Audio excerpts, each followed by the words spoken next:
Let me first greet you all. Good day to all. I'm Romulo Ignacio, 64 years old from Quezon City. I'm married and have a lovely wife and 4 children that are all professionals now. I'm a physician by profession. I'm an internist and a kidney disease consultant. I graduated from medical school 1983. I graduated from fellowship in kidney diseases 1990. So as a consultant, it's about 22 years now that I'm a consultant. Lately, because of my diseases, which I will later expound further, I'm just on a twice a week consultant at a dialysis center. Before, I was even going out of town to the province of Pampanga, Angeles City. But now I cannot do it anymore, especially during the pandemic year. So now I'm just on twice a week. Right now, there are two. First, I was diagnosed with a kidney failure the year 2019. That's a pre-pandemic year, October, where I have undergone my first dialysis. And the second is my cancer, squamous cell cancer.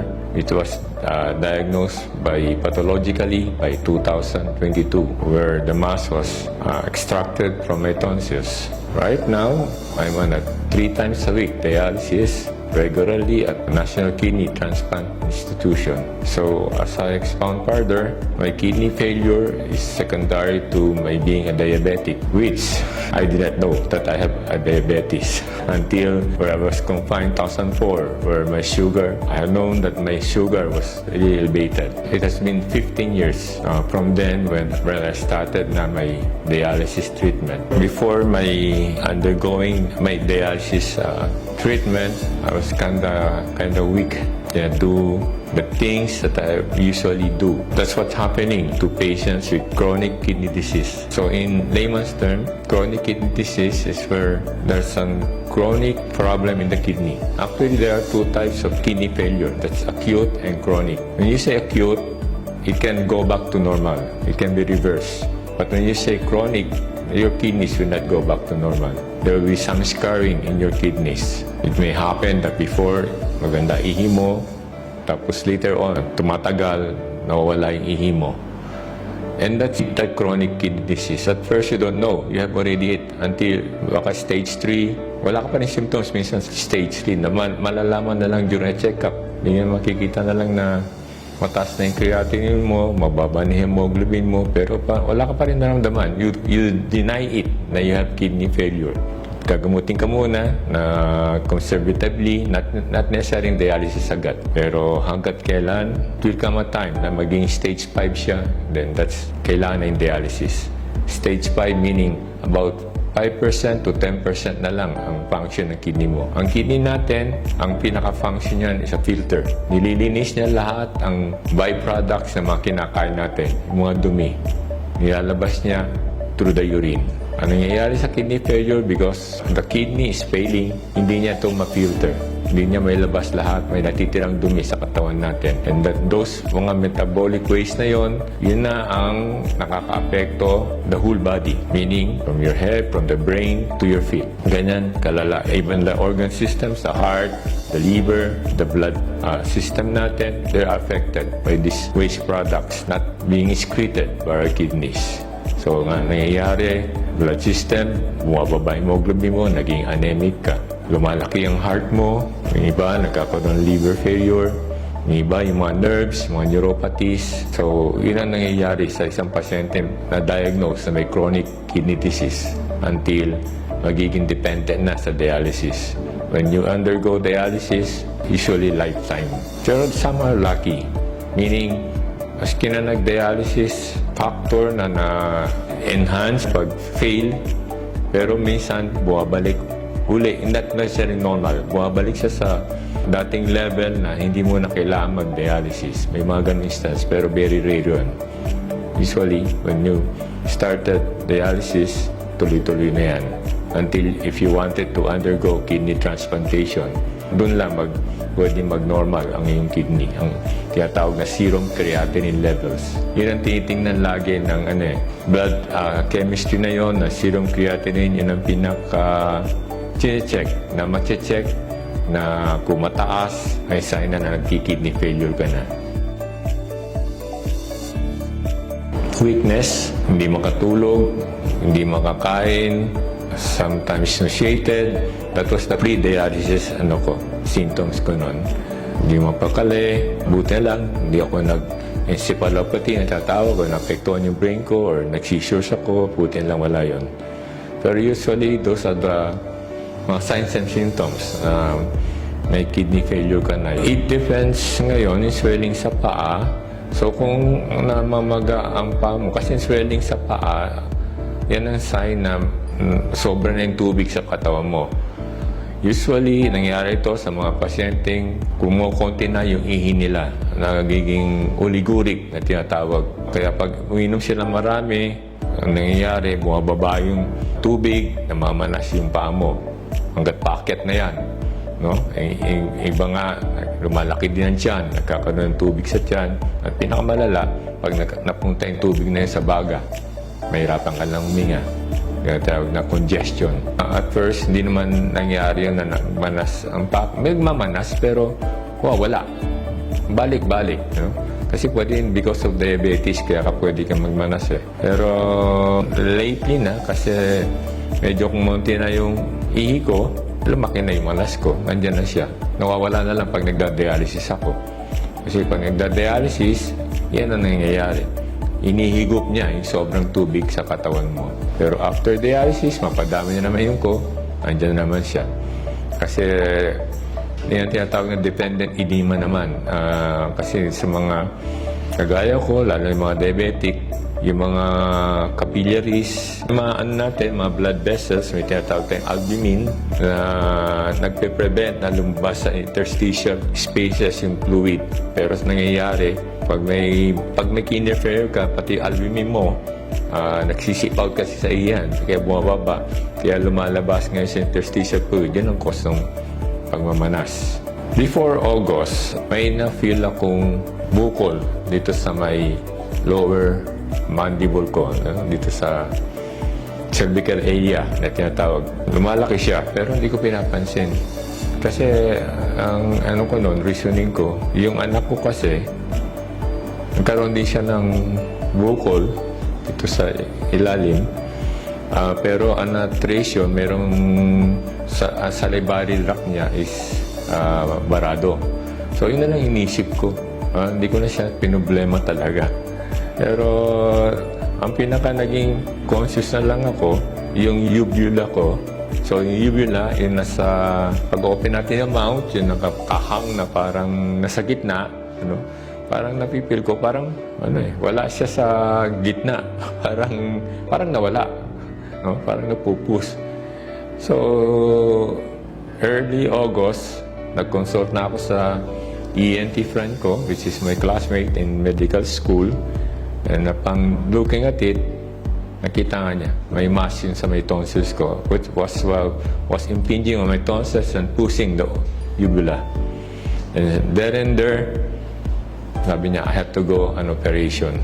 So, nag-work up, and August 22, I was operated on. So, ang pinaka-symptom na naramdaman ko lang is parang madali akong madahak o masamid. Parang wala naman akong problema sa pagkain, pero yun lang, parang madali lang akong madahak. Saka minsan pag pinipili kong madahak, merong blood na lumalabas sa laway ko. Doon na pala galing yun. It was operated and the mass was checked, and it was squamous cell carcinoma of the tonsils. And upon looking at our books, it's having an aggressive type of carcinoma. So usually affected non mga lymph nodes. So yun yung bukol na nakapako sa right side ng neck ko, doon galing siya. So naging successful naman ang aking operation. 2-3 days, nakalabas na ako ng hospital. I was already taking then the ELIXIR. Even before the operation, sa kakulitan ng aking wife, kasi hindi ako masyadong believe sa mga ganyan supplements. Pero sa kakulitan niya, she gave me once a day of that capsule, elixir. And upon operation, after the operation, in-increase niya. Siya yung aking naging doktor noon. Ginawa niya 3 times a day. Sabi niya, yun daw kailangan, 3 times a day. So sige, sunod lang ako. Wala. Kasi napacheck muna rin kami sa aking oncologist, yung cancer specialist. And ang sabi niya, I have to go chemo and radiotherapy. Pag i-undergo ko yun, lalo na radiotherapy, I have to be on an NGT or ilalagyan ng tube sa may aking stomach para doon ako makakain. Kasi pag radiotherapy daw ako, matutuyo yung aking lalamunan, yung aking dadanan ng pagkain, wala akong dadanan. So kailangan lagyan ako nun. Tapos that will be on daily basis. Tapos chemotherapy, another, you know what's going on after chemotherapy. Panghihina ka rin, magsusuka ka. Tapos nag-dialysis pa ako. Naisip ko, ano na ito? Ano na? I cannot do those things. You know? So I made up my mind. I will not undergo chemo or radiotherapy anymore. If it's God's will, it's God's will. Basta dialysis na lang ako. So, sinunod ka lang yung wife ko. Aside from that, siyempre, nagdasal po ako. Prayers. Prayers is powerful. So, after mga ilan days or weeks, upon taking the 3 times capsule of elixir, napapansin ko, lumiliit yung aking mass dito sa aking leg. And eventually, nawala siya. Without doing anything, kusa siyang nawala. And doon ako namangha sa power ng prayer and magagawa ng elixir. Kaya since then, that was August 22, 2022, hindi na po ako natigil. Minsan lang, napatigil kasi wala na kami stock. Doon ko na napansin naman, nung nawala yung stocks namin, hindi ako nakainom, may tumubo naman na bukol sa bandang babat at medyo masakit siya. Pero after taking it again, medyo nawala yung sakit. Tsaka ngayon nga, lately, medyo lumilit siya. So, elixir has done me good. Not only na wala yung bukol ko, at the same time, actually, yung sign of cancer, last week, pa-check up ako sa aking ENT, yung nag-opera, and wala siya nakitang sign ng cancer. Ang sabi nga niya, na may experience siya na pagka-opera, after a week lang, hindi nag-undergo ng bumabalik uli yung mass, yung tumor. Pero sa akin, all cleared up. Malinis. Though, yun nga lang, gusto niya work up pa yung medyo yung bukol, yung kulani. So, tingnan natin. Kung ano pa yung kasi gusto niya ako mag-laryngoscopy uli, gusto niya ako mag-MRI. Tingnan natin. Sabi ko, just take my elixir regularly. Kasi hindi lang yun ang napansin ko. Medyo gumanda din yung pangatawan ko, na strength. Hindi ko masasabi 100% bumalik na yung strength ko. Madali pa rin akong mapagod in a way kasi affected na yung nerves ko. Being a diabetic and a kidney patient, maapektuhan talaga yung nerves, lalo sa mga legs ko. So, siyempre, pag medyo affected na yon, yung mga nerves mo, manghihina ka na sa paglakad mo, madali ka ng magpapagod. Pero, kung naka-steady lang siya, gagawa ko, I can do things na dati kong ginagawa. For example, ewan ko, gusto marinig ng wife ko to, ako po yung naglalabas sa bahay. So, those things, ako yung nagsasampay. And again, I can do those things. Appetite ko, okay lang. Pero siyempre, I'm trying to control. Hindi naman pwede sa akin dialysis patient na malaki yung maraming kakainin. Pero nagkakaroon ng lasa yung pagkain ko. Masasabi ko lang, aside from prayer, elixir has done something positive in my life, which I will continually thank the group for distributing, for having this stem cell, this elixir here in our country.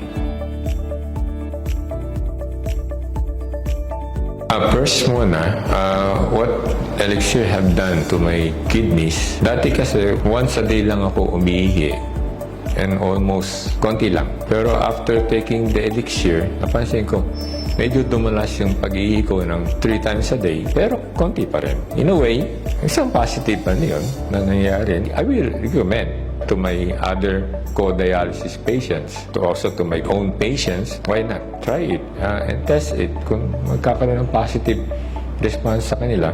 Kasi pag kidney patient, dialysis patient ka, nakakalungkot. Totoo po yun. Nakatali ka doon ng 3 times a week, punta ka dialysis unit, 4 hours na nandun ka lang, and parang nakakabagot, parang hindi mo magawa yung gusto mong gawin, may limitations, lalo yung mga may problema na sa puso.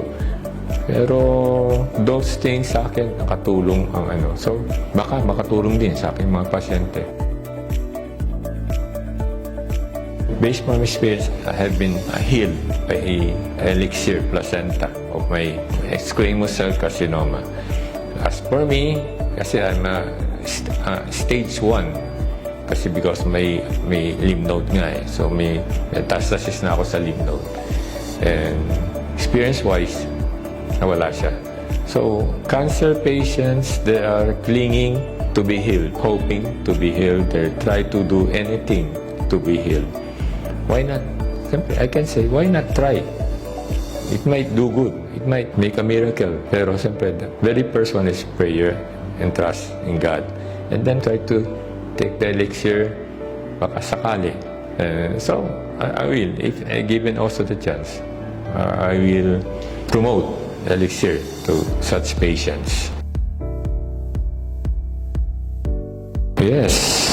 I can vouch for its effectiveness lalo sa akin. So, I can vouch. Sana mas maganda kung hindi lang ako na bigyan ng ganitong ng stem cell. No? Message ko lang para sa grupo, lalo na mga kakaya kong nakasurvive, na tulungan ng elixir. Let's come out in the open. Let's promote the drug. Kasi sa akin, malaki po na itulong. Yung katawan ko, yun feel ko na mas maganda ang feeling ko. Mas naging positive ang outlook ko sa buhay. Di kagaya nun na medyo nalulungkot-lungkot na rin ako. Naisip-isip na rin hanggat kailan na lang ako. Pero ngayon, lately, sabi ko, may buhay pa rin ako. May pag-asa pa rin. May katulong pa rin. May pinadala si Lord as supplement. Makakatulong sa atin, hindi lang physically, pati emotionally, makakatulong na malaki. As my final words, I recommend the supplement ELIXIR placenta na i-take nyo, i-try nyo. So, I'm promoting the drug personally because of what it had done to me. It is a tested supplement that give good results, especially to those who have taken it already. Don't mind the expenses. It's just money. Be given back to you. Be mind of what you feel. Be mind of what you can do after. This is my message to those na may mga malubhang sakit, kagaya ko, cancer, kidney disease, and the likes. If you're losing hope, don't lose hope. Binigay ni Lord sa atin ang ELIXIR placenta in a way makatulong na not necessarily total healing para sa atin, kundi parang healing of our physical bodies, healing of our emotions, para hindi tayo ma-despair, hindi tayo lagi malungkot. Nakatulong sa akin na malaki ang elixir. And I know, based from my experience, na kayo din, matutulungan kayo. So try the supplement. It will do us good. This is the ELIXIR placenta that I was talking about earlier, and miracle supplement that can help us, can give us good quality of life. So sa mga kapwa ko na pasyente na may problema sa kidney, sa cancer, and sa iba pa mga sakit na malubha, based from my experience, I challenge you now, try it. ELIXIR placenta and see the difference of what it will do in your life.